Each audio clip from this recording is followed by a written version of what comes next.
অনেকক্ষণ ধরে কোথাও ওকে খুঁজে।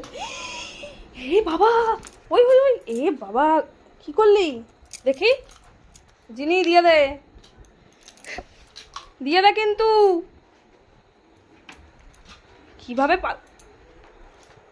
এই দাঁড়া, আমি আমি বাইরে স্যামকে ডেকে নিয়ে এসে আদর করবো। দে না, দিয়ে দে, দে না, স্যামকে ডেকে নিয়ে এসে আদর করবো, কিন্তু বলে দিলাম তোকে আর ভালোবাসবো না। দে তাহলে, দে, ছাড়।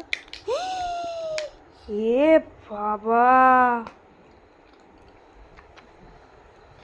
দিল ক্লিপটাকে ভেঙে। আবার একটা নষ্ট করলি। এই করে করে এটা মনে হয় 20-25 নাম্বার হয়ে যাচ্ছে ক্লিপটা। এটাও ভেঙে ফেললি তুই। আমরা কি মাথায় দেবো? এমন ভান করে আছে যেন কিচ্ছু জানে না। বাজে মেয়ে একটা।